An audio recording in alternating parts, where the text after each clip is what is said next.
on a commencé l'enregistrement.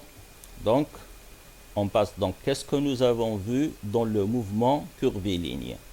Nous avons vu les coordonnées cartésiennes, d'abord, les plus simples. Puis, on a vu les coordonnées intrinsèques. Je m'excuse, il y a quelque chose d'important dans les coordonnées intrinsèques. J'en ai parlé la dernière fois, mais je ne les ai pas mises dans un tableau. Dans le PDF que je vous ai envoyé, je vous ai fait un tableau pour connaître la nature du mouvement. Bon, du moment que j'ai démarré avec les coordonnées polaires, je continue. J'espère qu'à la fin, je me rappellerai et je vous montrerai le tableau qui vous donne la nature du mouvement en fonction de AT et de AN. Bon. Donc, nous avons vu les coordonnées cartésiennes, les coordonnées intrinsèques, et aujourd'hui, nous allons voir les coordonnées polaires. Alors, c'est quoi les coordonnées polaires? D'abord, commençons par les coordonnées cartésiennes. Alors, vous voyez cette grille qui est là.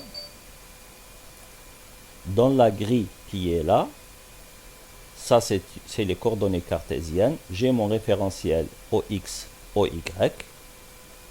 Et je quadrille tout l'espace, ou bien tout le plan. Si j'ai un point M ici, pour connaître sa position, je dois connaître X et je dois connaître Y. Par exemple ici, M de XY c'est quoi? M, donc X c'est 4 et Y, ah pardon, pourquoi j'écris 5? 1, 2, 3. Donc ça c'est une erreur. C'est 3. Je corrige. Voilà. C'est 3. Ça, c'est une première façon de repérer mon point. Donc, je quadrille mon plan. Une deuxième façon, c'est de tracer des cercles de rayons 1, 2, 3, 4, 5, 6, etc. Bon, moi, je n'ai pas pu. Ici, j'ai tracé un cercle de rayon 2,6, un cercle de rayon 4, et un cercle de rayon 5,1.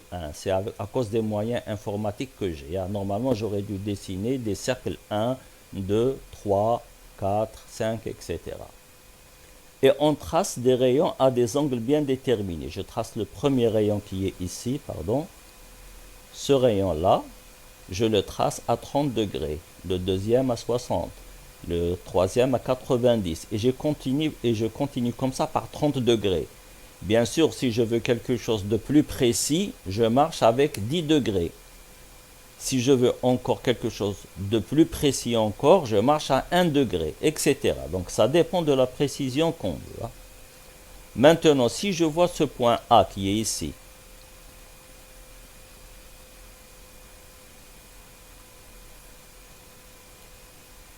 voici le point A, voici le point B, et voici le point C.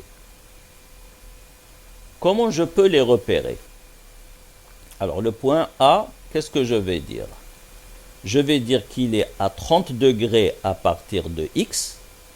Et sa distance par rapport à l'origine O, c'est combien?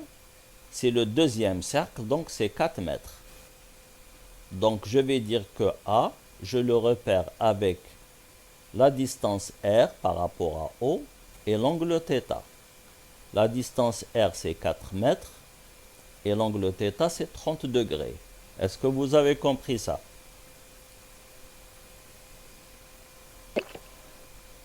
Oui. Oui, non, chef, ما فهمت. ما فهمتش. شنو داري؟ حبيت نروبيري برك انا لي بوان تاعي كيفاش نقدر نروبيريهم. Comment je peux repérer mes points? Je peux donner X et Y, ça tout le monde le connaît, mais dans certains problèmes, par exemple, j'ai un canon. Pour tirer avec un canon, qu'est-ce que je dois? Là, les canons. Je vais quelque chose de plus simple. Quelque chose que tout le monde utilise. La parabole.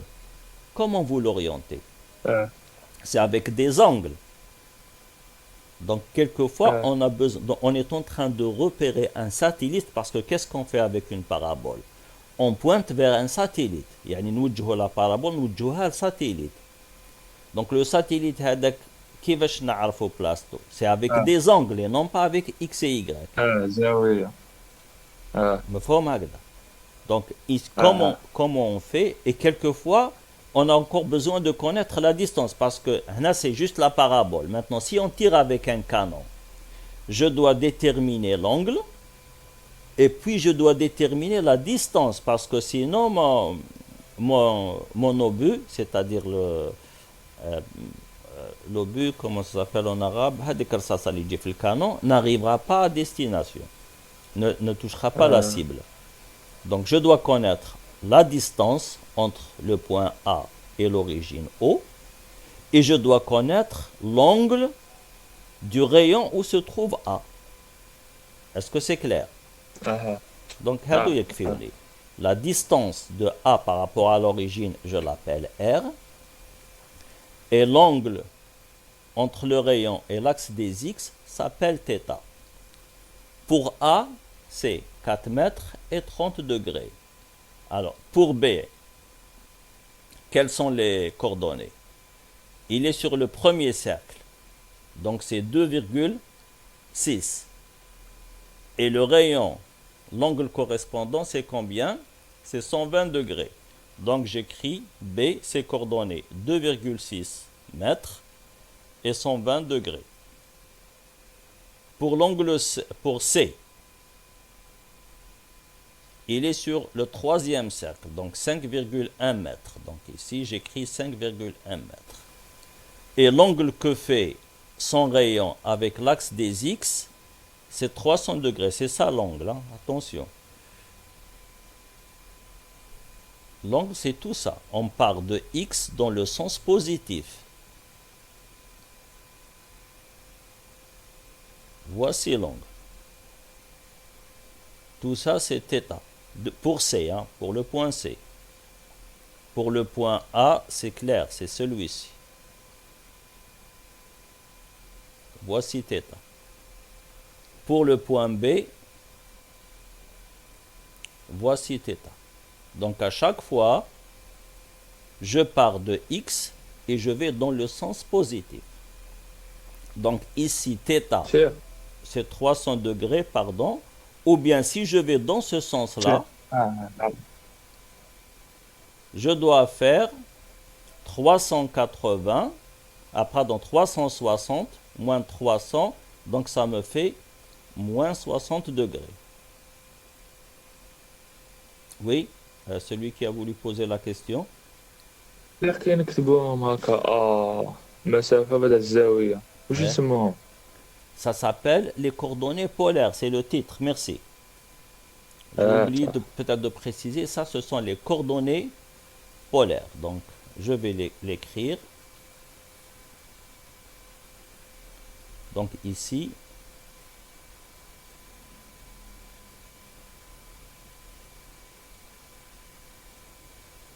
coordonnées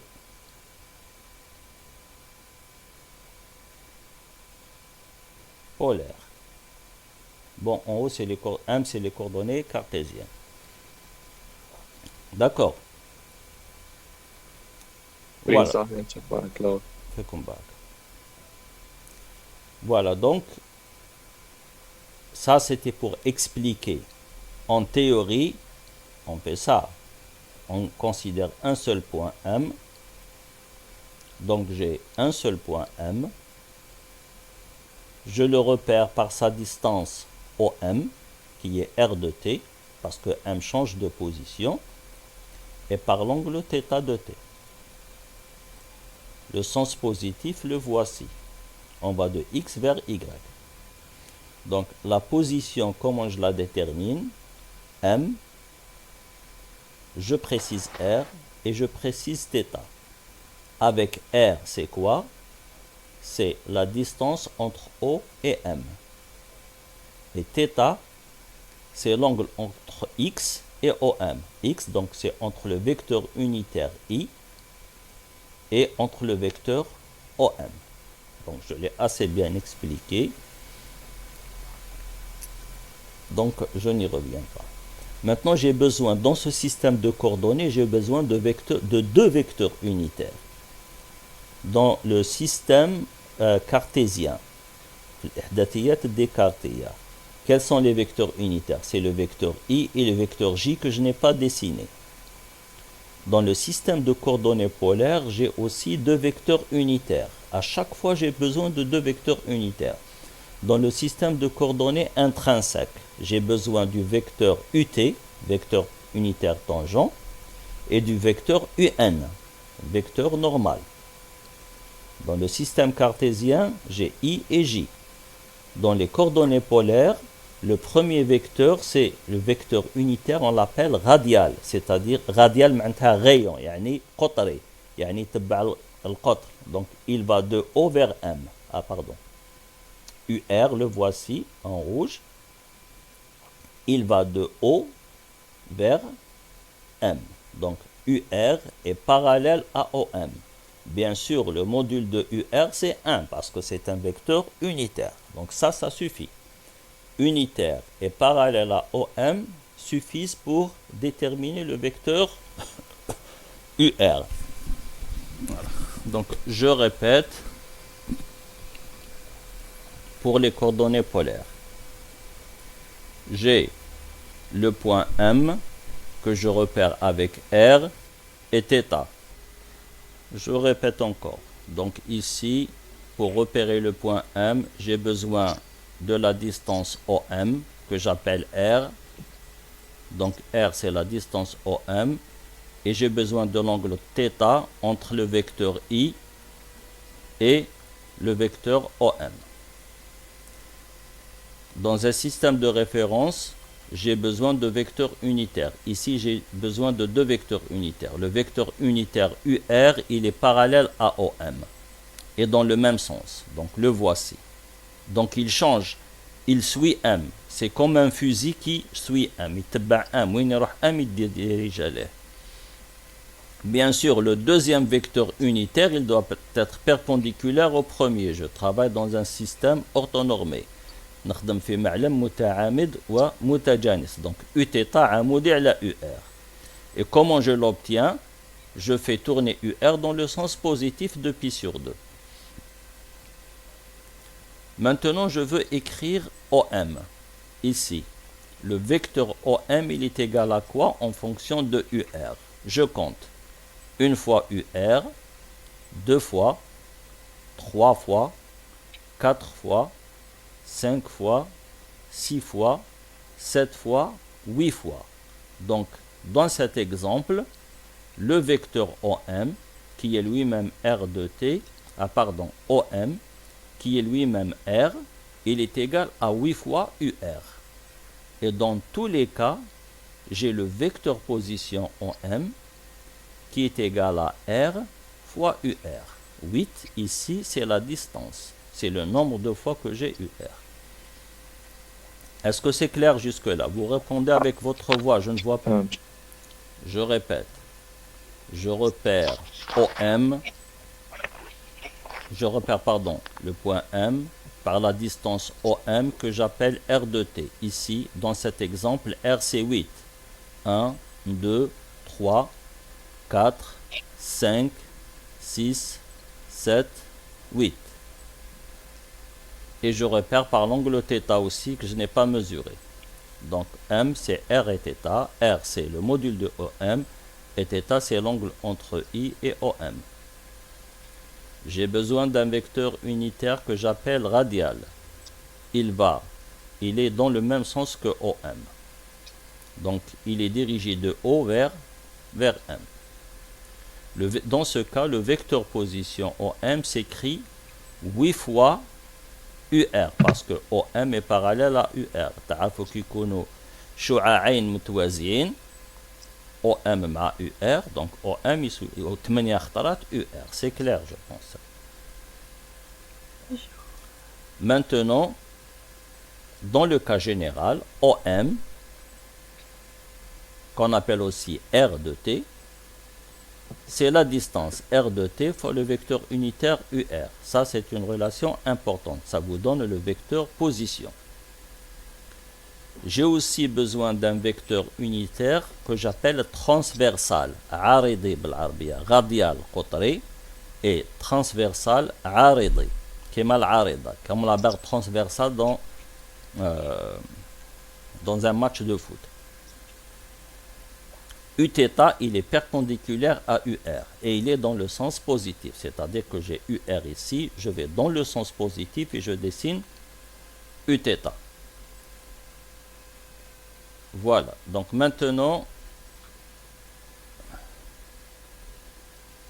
je passe à l'étude des vecteurs unitaires.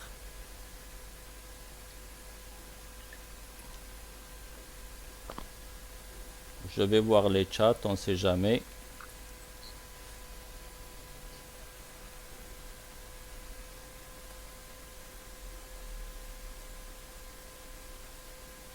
Donc je passe, merci.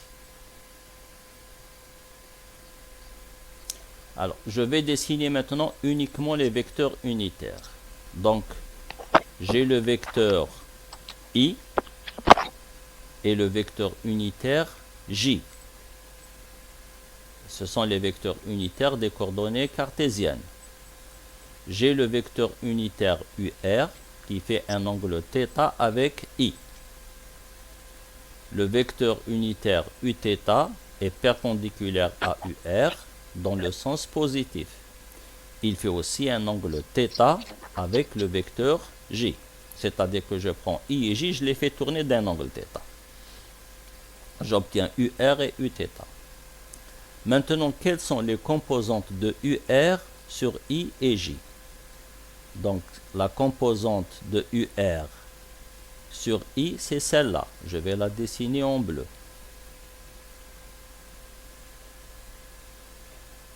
Monsieur. Voici la composante de UR sur I. Elle est égale à quoi? C'est le côté adjacent de θ. هو المجاور تاع θ. Donc comment je l'obtiens? C'est l'hypoténuse fois cos θ. Donc je vais écrire ici, pour que ça soit clair. Cos θ, il est égal à quoi?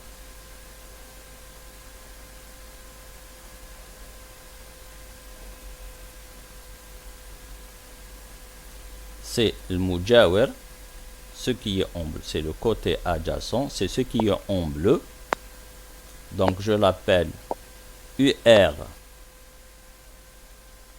sur X. Donc ça c'est UR, composante sur X. Divisé par l'hypoténuse. L'hypoténuse c'est quoi? C'est module de UR.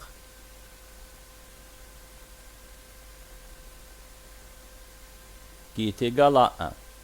Donc URX est égal à cos θ. C'est ce que j'ai écrit ici, cos θ.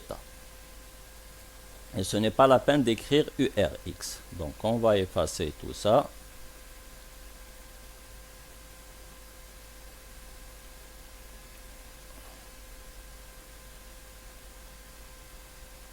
Donc la composante de UR sur I, la composante de UR sur I, c'est cos θ. Si je fais la composante de UR sur J, alors ici, voici la composante sur J. Je la trace aussi en bleu. La voici. C'est celle-là. Et elle est égale à ça. Mais ça, c'est le côté opposé de θ. Donc, c'est sinus θ. Donc, les composantes de UR sont cos θ et sinus θ. Donc, UR, comment je peux l'écrire? UR, je peux l'écrire cos θ fois I plus sinus θ fois J. Je fais la même chose avec Uθ. Pour Uθ, je vais faire un en vert. La composante qui est adjacente, c'est sur J, cos θ. Et la composante opposée à θ, c'est celle-là. Donc c'est ça. Donc c'est sinus θ, mais comme c'est dans le sens négatif, je dois écrire moins sinus θ. Donc les composantes de Uθ, c'est moins sinus θ fois I plus cos θ fois J.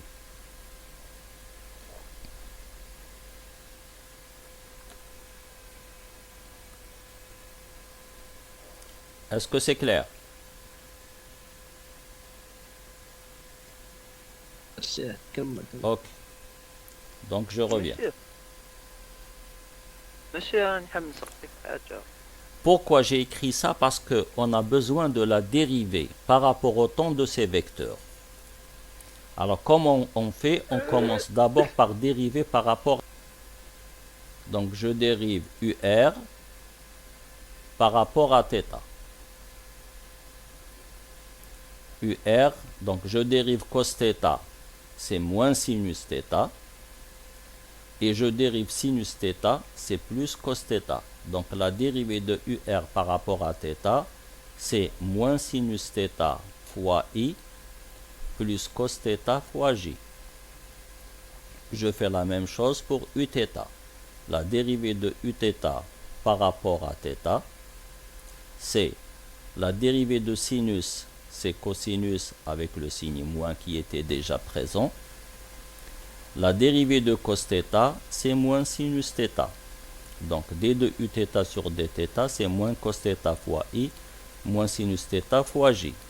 Maintenant, si je regarde en haut, moins sinus θ I plus cos θ fois J, c'est Uθ. Donc la dérivée de UR par rapport à θ me donne Uθ. Ici, moins cos θ fois I moins sinus θ fois J. Donc c'est moins cos θ fois I plus sinus θ fois J, le moins étant facteur. Donc c'est moins UR. Donc la dérivée de Uθ par rapport à θ, c'est moins Uθ. Donc si je dérive UR, j'obtiens Uθ. Si je dérive Uθ, j'obtiens moins UR. Donc je suis en train de tourner de pi sur 2 dans le sens positif en dérivant. Donc je l'ai écrit, c'est une règle, dériver un vecteur unitaire par rapport à un angle revient à le faire tourner de pi sur 2 dans le sens positif. Donc je fais un dessin comme ça pour que ça soit clair. Je dérive UR. J'obtiens Uθ. Donc qu'est-ce que j'ai fait? En dérivant un R, qu'est-ce que je lui ai fait? Je l'ai fait tourner de pi sur 2 dans le sens positif. Donc UR, quand je le dérive par rapport à θ, j'obtiens Uθ. Maintenant, quand je dérive Uθ par rapport à θ, j'obtiens moins UR. Donc ça.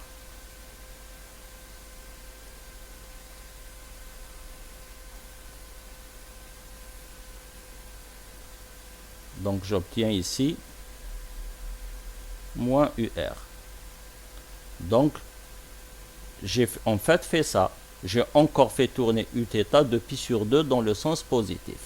Donc à chaque fois que je dérive un vecteur unitaire par rapport à θ, je le fais tourner, ça revient à le faire tourner de pi sur 2 dans le sens positif.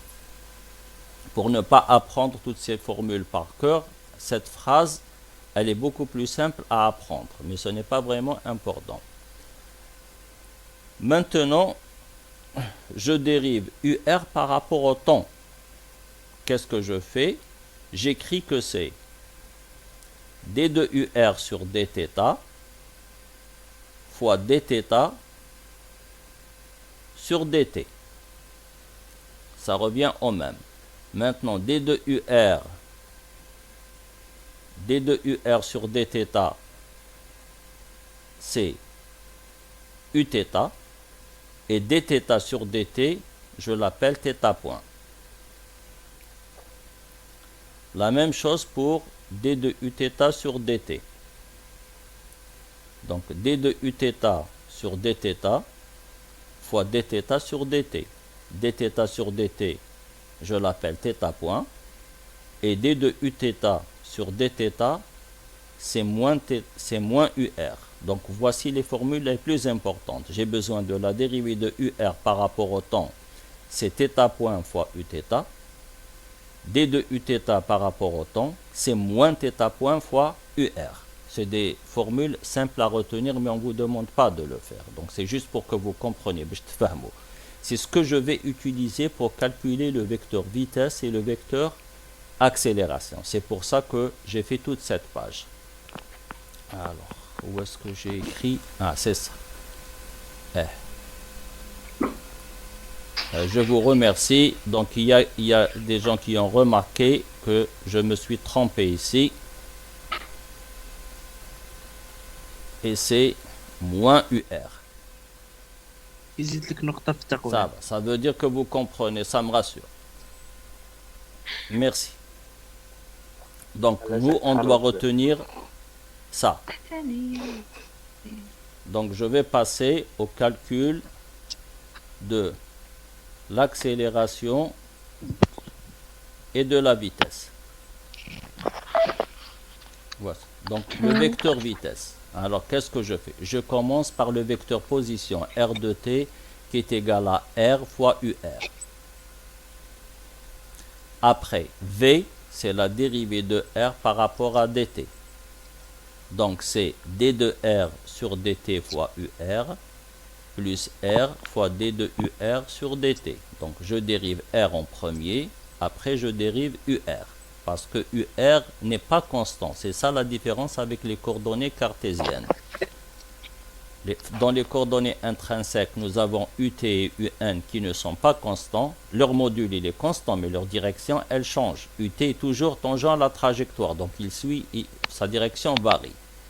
Ici, UR et Uθ, UR il pointe vers M, il suit M, ou il fait M, donc sa direction, elle varie. Et Uθ, il est perpendiculaire à UR, donc il le suit aussi. Donc c'est des vecteurs qui ne sont pas constants et je dois les dériver. Donc maintenant, donc le premier terme, il reste, là, il est bon. V de t égale d de R sur dt fois UR. Plus, maintenant, d de UR sur dt, qu'est-ce qu'on a dit? Il est égal à dθ sur dt fois uθ. Donc j'ai remplacé les formules de tout à l'heure. Vous pouvez vérifier vous-même. Donc on a trouvé le vecteur vitesse.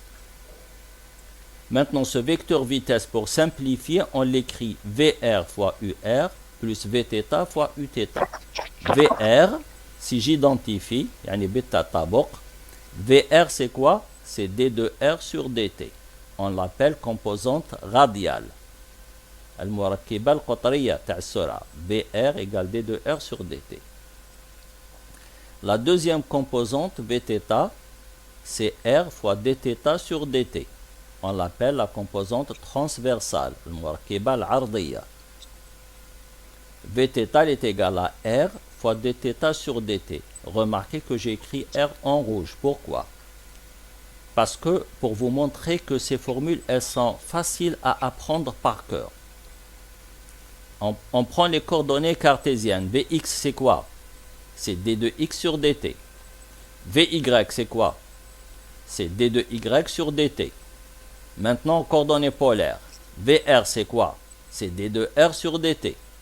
Vθ c'est quoi? C'est dθ sur dt aussi. Donc, pour chaque composante, c'est la dérivée de la coordonnée par rapport au temps. Sauf pour Vθ. Mais comment on le fait? On peut le voir avec les dimensions, c'est-à-dire les unités. Vθ, c'est quoi? Quelle est l'unité de Vθ? C'est une vitesse. Donc, son unité, c'est mètres par seconde. Quelle est l'unité de dθ sur dt? C'est radian par seconde. Radian, ce n'est pas une unité, hein? Donc c'est rien du tout. Donc il me manque des mètres. Pour avoir des mètres, qu'est-ce que je dois faire? Je dois multiplier par R.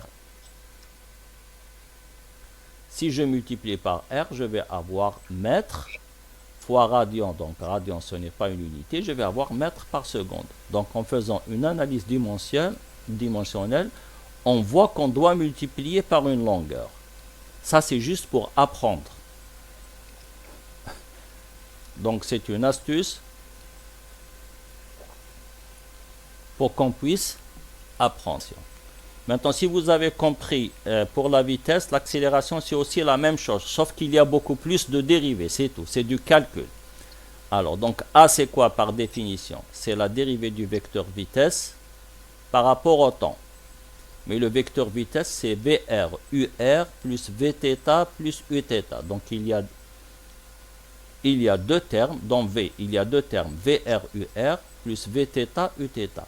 VR me donne deux dérivées, la dérivée par rapport à VR et la dérivée par rapport à UR. Vθ me donne aussi deux dérivées, une dérivée par rapport à Vθ et une dérivée de Uθ. Donc, je vais avoir quatre termes. Donc, premier terme, c'est d de VR sur dt fois UR, c'est celui-ci. Je l'ai écrit en noir. Le deuxième terme, c'est en bleu, VR d de UR sur dt, donc VR fois la dérivée de UR. Je l'ai écrit en bleu parce que la dérivée de UR par rapport au temps, c'est θ point fois Uθ. Donc ça vous donne Uθ et non pas UR. Le troisième terme, donc je commence à dériver ici, c'est d de Vθ fois Uθ. Donc d de Vθ, pardon, sur dt, pardon, d de Vθ sur dt fois Uθ. Le dernier terme, donc je l'ai écrit en bleu parce que ça donne un Uθ, comme ici.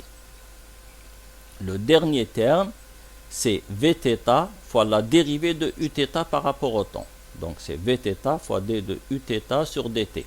Je l'ai écrit en noir parce que la dérivée de Uθ par rapport au temps, ça vous donne moins θ point fois UR. Alors je répète, ce que j'ai écrit en rouge ici, θ point fois Uθ, et moins θ point fois UR, je l'ai fait dans la page d'avant, dans la page 2. Maintenant, je suis dans la page 3, ici.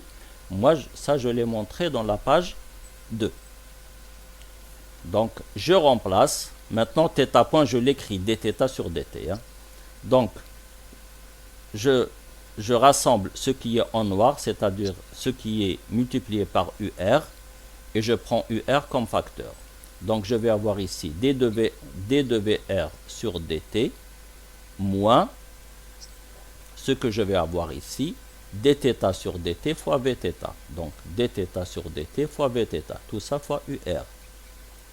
Le deuxième terme, c'est celui qui est multiplié par Uθ, ce qui est en bleu. Il est devant nous. Le premier terme, c'est d de Vθ sur dt. Donc, d de Vθ sur dt plus dθ sur dt fois VR. dθ sur dt fois VR plus Uθ. À tête reposée, vérifiez les calculs. Donc, voici l'expression de l'accélération. Je l'écris comme d'une manière simple, c'est AR fois UR, composante radiale fois UR, plus Aθ fois Uθ, composante transversale fois Uθ. Donc, AR par identification, bêta tabor, AR c'est quoi? C'est d de VR sur dt moins dθ sur dt fois Vθ. Maintenant, je remplace VR, c'est quoi? VR, c'est d de R sur dt. Je la dérive encore une fois. Donc, ça me donne d2 de R sur dt2. C'est la deuxième dérivée de R par rapport au temps.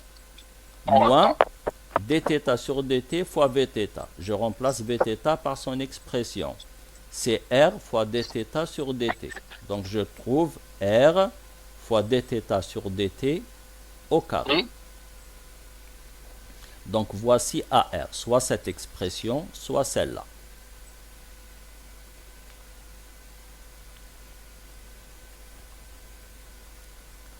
Je fais la même chose pour Aθ.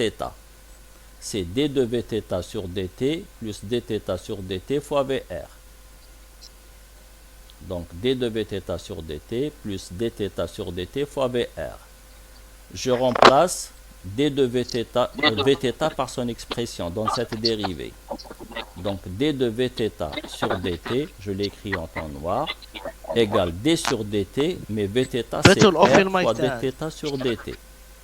Donc, je vais obtenir d de R sur dt fois dθ sur dt. Donc, je dérive d'abord R, puis je dérive dθ.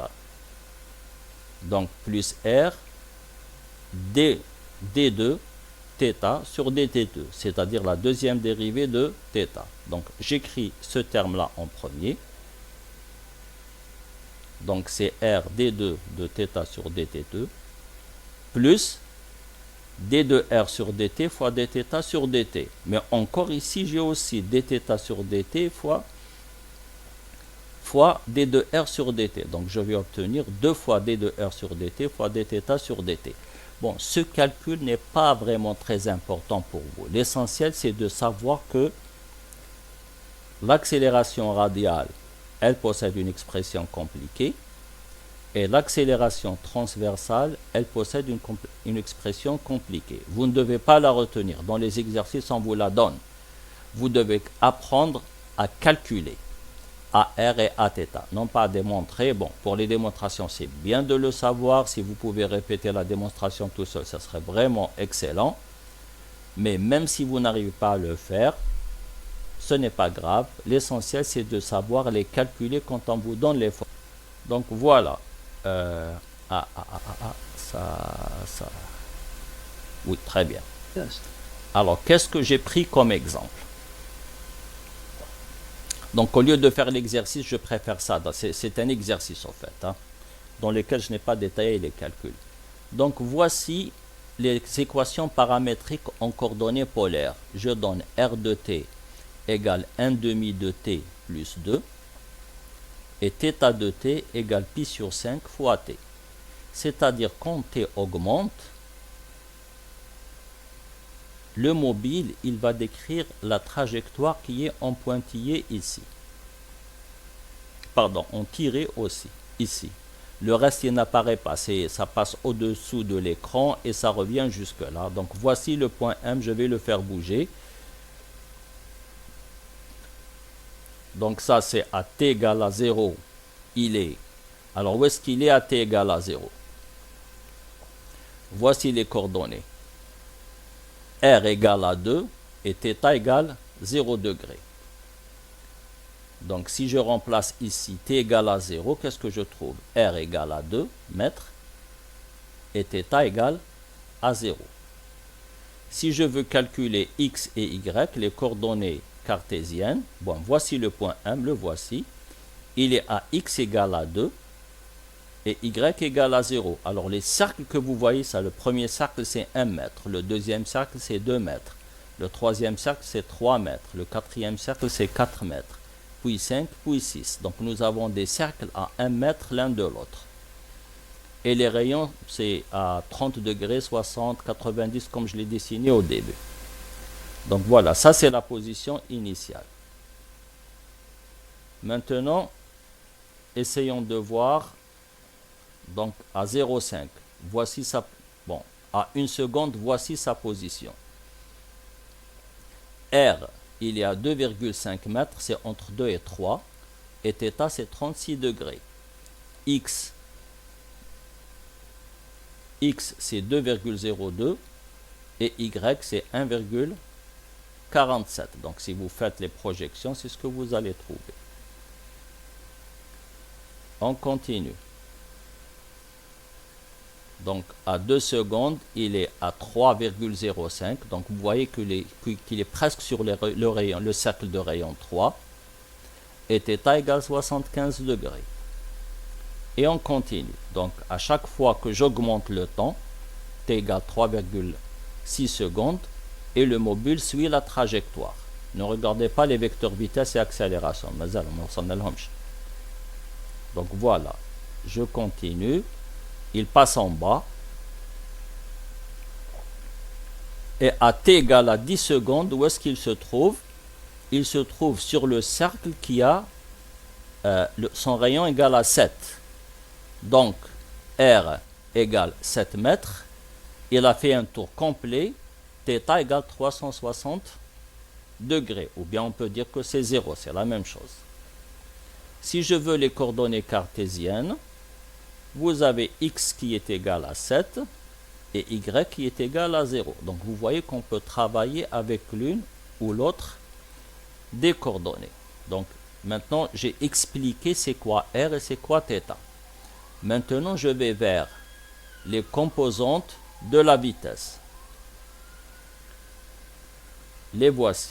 Donc V, c'est VR fois UR plus Vθ fois Uθ.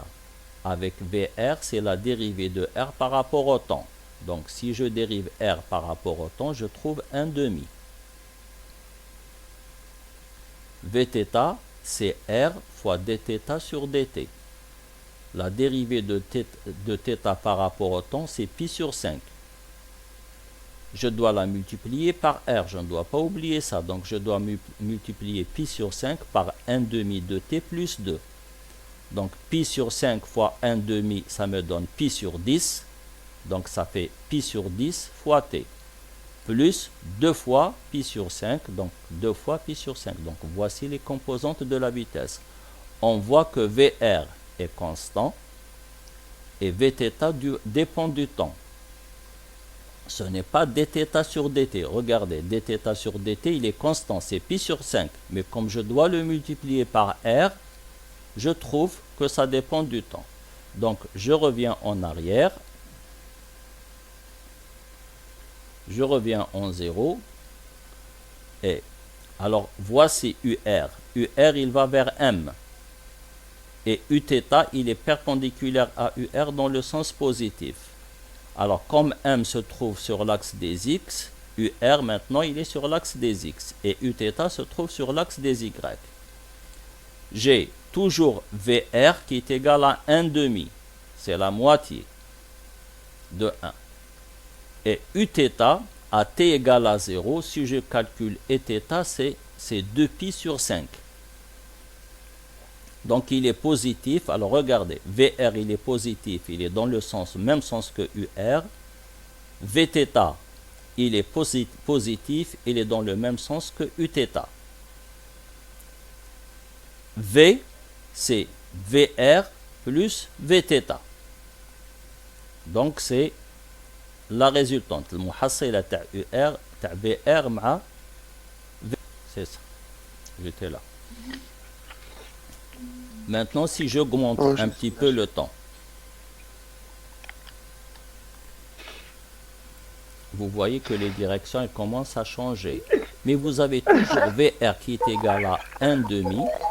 Le module de VR, il change. R, il est dans le même sens que UR parce que c'est positif. Et Vθ aussi, il est dans le même sens que Uθ parce que quand vous remplacez dans cette formule pi sur 10 fois t plus 2 pi sur 5, comme t est toujours positif, on trouve Vθ toujours positif. Donc je dessine Vθ parallèle à Uθ et dans le même sens. Et le vecteur vitesse, c'est la somme des deux. Et j'insiste sur le fait que toujours on dessine VR, Vθ et V au point M. Il faut d'abord placer le point M avant de dessiner VR et Vθ. Et si vous regardez bien, vous allez trouver toujours que V est tangent à la trajectoire. On continue. Donc si j'augmente encore le temps, bon, il ne faut pas que... Donc ici aussi, toujours VR c'est 1 demi et Vθ encore à augmenter encore plus. Et si je vais jusqu'à 10, alors regardez, VR il est toujours égal à 1 demi et Vθ maintenant il est devenu très grand. Alors si je prends t égale à 10, donc pi sur 10 fois 10, donc ça fait pi. Donc pi plus 2 pi sur 5. Donc ça me fait 5 pi sur 5 plus 2 pi sur 5, ça me fait 7 pi sur 5. Donc tout ça, c'est 7 fois pi sur 5. Et vous avez toujours V qui est la somme de VR avec Vθ. Je répète, je dessine toujours au point M. Ici. Donc voici, ici au point M. Ça, c'est pour la vitesse. Maintenant, je reviens à l'accélération. Et je reviens au point à l'instant t égale à 0. L'accélération, c'est quoi? La deuxième dérivée de R. AR, je commence par AR. C'est la deuxième dérivée de R. Alors, la dérivée de r, c'est 1 demi. La deuxième dérivée de r, c'est 0. Donc là, j'ai 0. Puis, moins r, donc moins 1 demi de t plus 1 demi, fois la dérivée de θ au carré. La dérivée de θ, c'est pi sur 5 au carré, donc ça fera pi au carré sur 25. Quand je fais le produit, faites confiance, on trouve moins pi au carré sur 50 fois t, moins 2 pi au carré sur 25. Vous voyez ici que l'accélération AR, elle est négative, parce que t, il est positif, donc ça c'est positif et ça c'est positif. Donc l'accélération AR dans cet exemple, elle est négative. Par contre, Aθ, qui est égal à R fois la dérivée seconde de θ. Mais comme θ c'est pi sur 5 fois t, sa première dérivée c'est pi sur 5, sa deuxième dérivée c'est 0. Donc j'obtiens ici, le premier terme est nul. Il reste uniquement le deuxième terme. C'est 2 fois la dérivée de r fois la dérivée de θ. La dérivée de r, c'est 1 demi. La dérivée de θ, c'est 5. Leur produit, c'est pi sur 10. Et 2 fois, ça fait pi sur 5. Donc là, je me suis trompé. Alors, je vais essayer de corriger ça.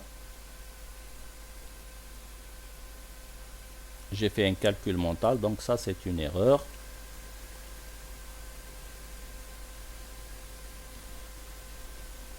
Je corrige, pardon. Alors, voilà. Ici, c'est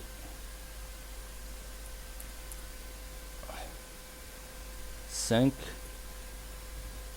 au lieu. Donc, on trouve pi sur 5. Bon, vous vérifiez les calculs vous-même, parce que moi, je l'ai fait, j'ai fait un calcul mental, donc je risque de me tromper. R constante دائما. Donc, ici, on trouve pi sur 5. Donc, alors, on voit que maintenant, c'est Aθ qui est constant. Donc, ce qu'on voit maintenant, c'est que... pardon. Donc, Aθ, il est constant. Par contre, AR, il varie et il est négatif. Donc, si je regarde ici le premier dessin, là, je crois que je vais... Donc, voici AR. Hein. Le voici. Il est négatif. Il est dans le sens contraire de UR. Et Aθ, le voici, il est positif en rouge. Il est dans le même sens que Uθ. Bon, là, ça n'est pas très clair. On va augmenter un petit peu le temps pour que les choses se dégagent. Alors, voilà, ici, par exemple. On voit que Aθ, le voici. Il est positif. Il est dans le même sens que Uθ. Et AR, il est négatif. Il est dans le sens contraire de UR.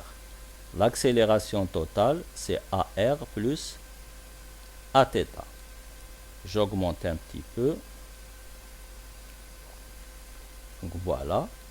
Ici, bon, ça n'apparaît pas bien, donc ça n'est pas intéressant. Donc je reviens à 10, le dernier. Donc ici, vous voyez que maintenant AR, il est devenu très grand et négatif. Toujours. Parce que le temps a augmenté. Donc à 10, ça fera pi au carré sur 5, moins pi au carré sur 5, moins 2 pi au carré sur 25. Il faudra calculer. Donc voici AR qui est négatif et Aθ qui est égal à 1 demi, qui est égal à pi sur 5, si je ne me suis pas trompé dans les calculs, et il est positif. L'accélération totale, c'est la somme des deux. La composante radiale plus la composante transversale. Et vous voyez que toujours l'accélération elle est dirigée vers l'intérieur de la courbure, comme on l'a dit dans les coordonnées intrinsèques. Voilà, donc ceci termine la présentation des coordonnées